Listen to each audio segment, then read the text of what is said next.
Quel plaisir de vous retrouver ici à Saint-Étienne au centre des congrès pour cette 11e édition Défi Autonomie organisée par Senior Autonomie. On a la chance d'avoir avec nous Corinne David. Bonjour Corinne. Bonjour.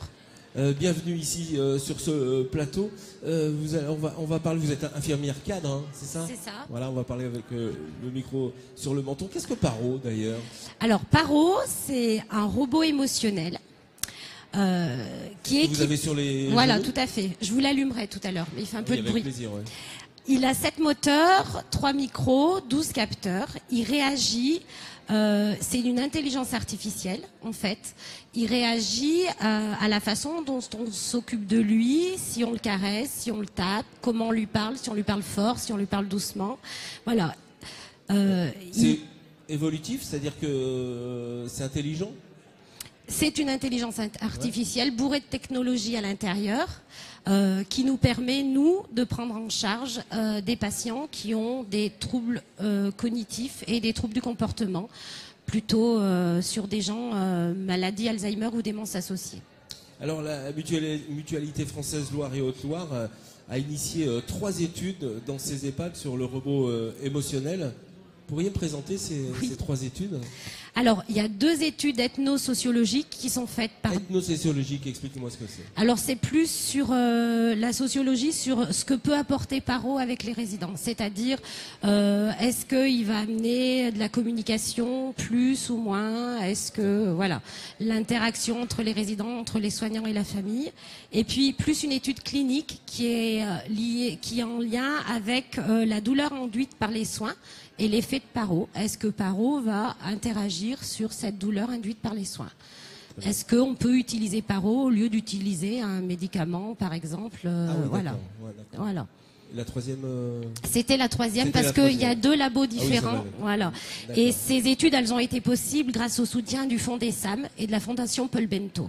Alors, quels sont les objectifs attendus de ces études? Alors, les objectifs pour nous, soignants, c'est justement ce que je vous disais un petit peu tout à l'heure, favoriser la communication avec les résidents qui ont des troubles cognitifs, des troubles du comportement, voir les interactions sociales qu'il peut y avoir entre les résidents entre eux, entre les soignants, avec les familles, limiter les troubles du comportement, par exemple en cas d'agressivité, en cas de déambulation trop importante. Parce que vous enregistrez forcément les données et vous savez ce qui s'est passé avec... On ne laisse pas Paro seul, on l'accompagne toujours avec un soignant. Voilà. Okay. On va dire, c'est un objet de transition entre le soignant et le résident. Et puis, favoriser la relation des soins aussi, car parfois, justement, par exemple, en cas d'agressivité, Paro détourne un petit peu parfois l'attention et nous permet à nous soignants d'arriver à faire des choses qu'on pourrait peut-être pas faire sans Paro. On peut avoir une démonstration? Bien sûr. Ce qui se passe avec Paro? Donc voilà, il est très expressif. Voilà, les yeux clignent. Voilà, il bouge. Donc en fonction, voilà, si on le caresse, si on le tape... il fait des petits bruits. On entend bien, il y a des petits bruits aussi. Oups. Voilà. Et alors, quand on le caresse, ça réagit? Alors, par exemple, quand on le caresse, il va être plutôt sans trop bouger, assez content. Si je le tape ou si je l'embête un peu, il va un peu se... Voilà. Et tout ça, c'est enregistré quelque part également? Alors, on ne peut pas récupérer les données qui sont de Paro, mais par contre, nous, ça nous permet, soignants, de voir le comportement, l'évolution. Et voilà, le but aussi, c'est d'essayer d'avoir des techniques innovantes non médicamenteuses pour essayer de réorganiser nos soins et notre organisation professionnelle, en fait, au sein des EHPAD.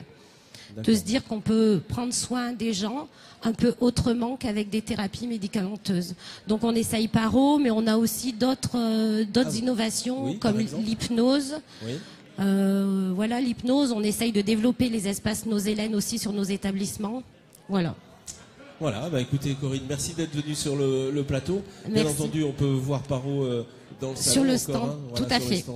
Voilà, il vous reste encore quelques minutes Merci pour venir nous rejoindre ici au centre des congrès de Saint-Étienne pour cette 11e édition de Défi Autonomie. Vous voyez, il y a plein de solutions. Voilà, Corinne qui s'en va. Voilà, on est en direct. À plus tard pour d'autres interviews.